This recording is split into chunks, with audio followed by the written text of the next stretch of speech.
আসসালামু আলাইকুম, কেমন আছেন সবাই? দেশ এবং প্রবাস থেকে যারা ভিডিওটি দেখছেন আপনাদের সকলকে স্বাগতম। ঢাকা এলিভেটেড এক্সপ্রেসওয়ের দ্বিতীয় এবং তৃতীয় অংশের কাজগুলো চলছিল। খিলগাঁও ফ্লাইওভারের অংশে পিলারের জন্য কাজ শুরু হয়েছে। হাতিরঝিল অংশেও বেশ কিছু র্যাম্প থাকবে, তার একটি অংশ পলাশীর দিকে যাওয়ারও কথা রয়েছে। এখানে এই এক্সপ্রেসওয়েটির বর্তমানে কি অবস্থায় রয়েছে চলুন সেই অংশগুলো দেখে আসি। সামনে এটি তেজগাঁও রেলওয়ে স্টেশন। বিমানবন্দরের সামনে থেকে শুরু হয়ে এই লেনটি এখানে হাতিরঝিলে নামার সর্বশেষ র্যাম্প। বর্তমানে পান্থকুঞ্জ পার্কের সামনে যে র্যাম্পের কাজ চলছে সেটির কাজ হয়ে গেলে এবং কমলাপুর পর্যন্ত সেই অংশের কাজটি হয়ে গেলে বাম পাশের এই লেন দিয়ে যানবাহনগুলো বিমানবন্দরের দিকে যাবে। এখান থেকে দ্বিতীয় এবং তৃতীয় অংশের কাজগুলো চলছিল।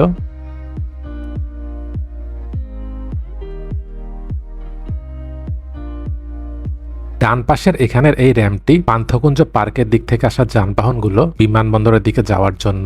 এখান থেকে বাকি অংশটি সামনে মগবাজার মালিবাগ হয়ে কমলাপুরের দিকে গেছে। পান্থকুঞ্জ পার্কের দিক থেকে আসা যানবাহনগুলো এলিভেটেড এক্সপ্রেসওয়ে নিচ দিয়ে গিয়ে এই জায়গাটিতে গোল হয়ে ঘুরে তারপর এই অংশে সংযুক্ত হবে। ডান পাশে যে অংশটি পান্থকুঞ্জে গেছে সেখানে বর্তমানে কি অবস্থায় রয়েছে চলুন সেই অংশগুলো দেখে আসি।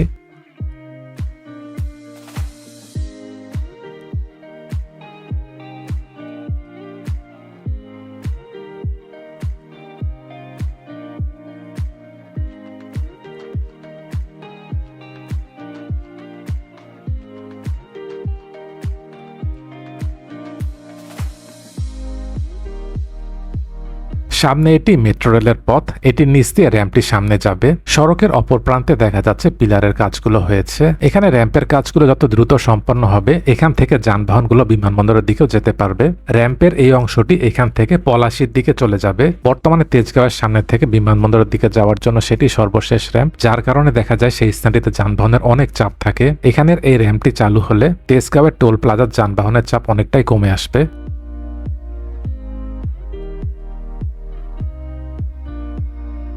সামনে এটি মেট্রো রেলের কারওয়ান বাজার স্টেশন। এবার এখান থেকে যে অংশটি মালিবাগ কমলাপুর সায়দাবাদ গিয়েছে সেখানে বর্তমানে কি অবস্থায় রয়েছে চলুন সেই অংশগুলো দেখে আসি। সামনে এখানে যে র্যাম্পটি দেখা যাচ্ছে এটি হচ্ছে কুতুবখালী কমলাপুরের দিক থেকে আসা যানবাহন পলাশীর দিকে যাওয়ার জন্য।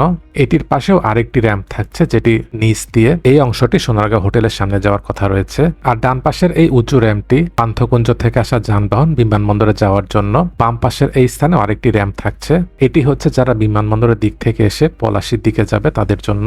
সামনে এই স্থানেও আরেকটি র্যাম্প থাকবে, এটি হচ্ছে যারা কুতুবখালী কমলাপুর এসব দিক থেকে এসে পলাশীর দিকে যাবে তখন এই র্যাম্প দিয়ে যেতে হবে। র্যাম্পটি এখানে গোল হয়ে ঘুরে এক্সপ্রেসওয়ে নিচ দিয়ে চলে যাবে।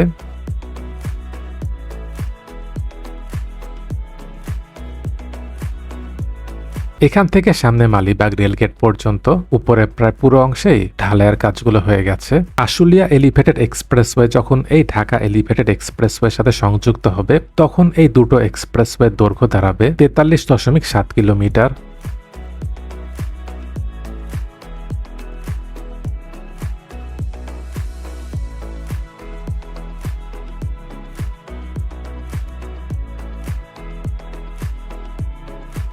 সামনে এই পর্যন্ত দেখা যাচ্ছে পিলারের উপর গার্ডারগুলো বসেছে। বাম পাশে এখানে বাংলাদেশের একটি সুউচ্চ ভবন তৈরি হচ্ছে, নাম টিএ টাওয়ার, যেটির উচ্চতা হবে 45 তলা।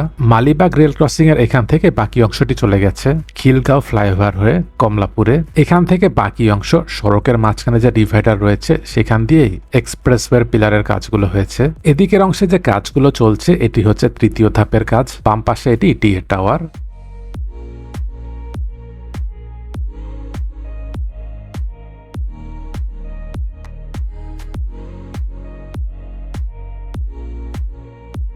এদিকটিতে বেশ খানিকটা জায়গা জুড়ে পিলারের কাজগুলো হয়েছে। পিলারের উপরের অংশের কাজগুলো হয়ে গেলে মালিবাগ রেল ক্রসিং পর্যন্ত যে গার্ডারগুলো বসানো হয়েছে সেটি এখান থেকে সামনের দিকে চলে যাবে। আর একটু সামনেই কমলাপুর। মূল নকশাতে এখানে উঠানামার জন্য কোনো র্যাম্প নেই, তবে নতুন করে যে নকশার জন্য সম্ভবত যাচাই করা হচ্ছিল সেখানে রামপুরা, আফতাবনগর ও খিলগাঁওকে যুক্ত করার জন্য উঠানামার একটি র্যাম্প থাকার কথা রয়েছে। ডান পাশে নতুন যে রেল লাইন বসানোর কাজ চলছিল এখানে সব মিলিয়ে হবে 4টি লাইন। এটি টঙ্গী থেকে ঢাকার কমলাপুর পর্যন্ত।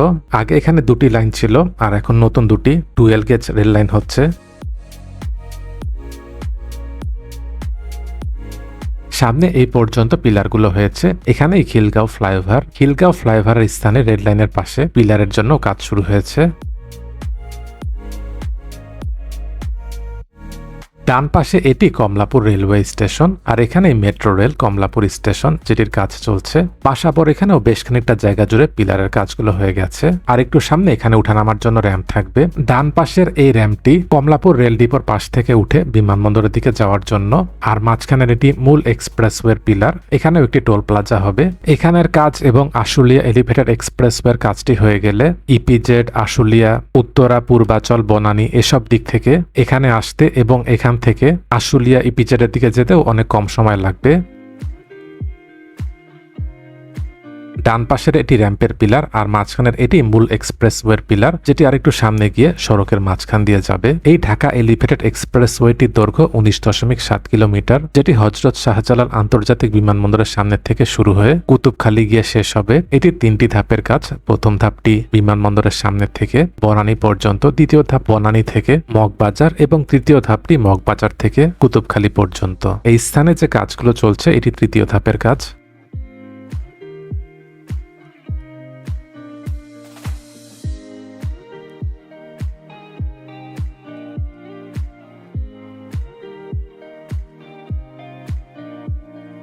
একটু আগে র্যাম্পের যে পিলার দেখিয়েছিলাম এটি হচ্ছে সেই র্যাম্পের পিলার। এই র্যাম্পটি এখান থেকে বিমানবন্দরের দিকে যাওয়ার জন্য, আর আসলে এলিভেটেড এক্সপ্রেসওয়েটি যখন যুক্ত হবে তখন একদম ইপিজেড পর্যন্তও যাওয়া যাবে।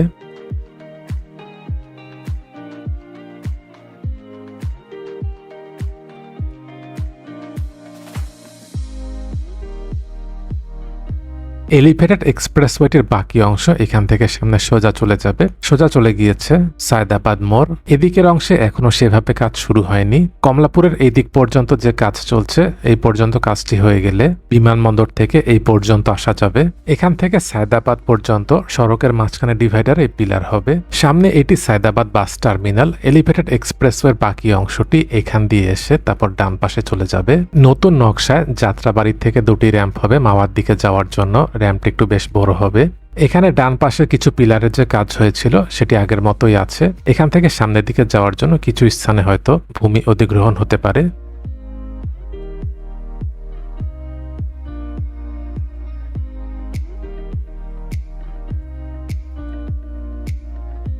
সামনে যাত্রাবাড়ির মোড়ের এখান থেকে ডান পাশটি চলে গেছে মাওয়া, বাম পাশটি ড্যামরা এবং সামনের দিকটি চলে গেছে কাঁচপুর চট্টগ্রাম মহাসড়কের দিকে। ঢাকা এলিভেটেড এক্সপ্রেসওয়েটি আর একটু সামনে কুতুবখালীর স্থানে শেষ হচ্ছে। এই ছিল আজকের ভিডিওটি কেমন লেগেছে কমেন্ট করে জানাবেন। ভালো লেগে থাকলে লাইক এবং শেয়ার করে অন্যদেরকেও দেখার সুযোগ করে দেবেন। দেশ এবং প্রবাস থেকে এতক্ষণ ধরে যারা ভিডিওটি দেখলেন আপনাদের সকলকে অসংখ্য ধন্যবাদ।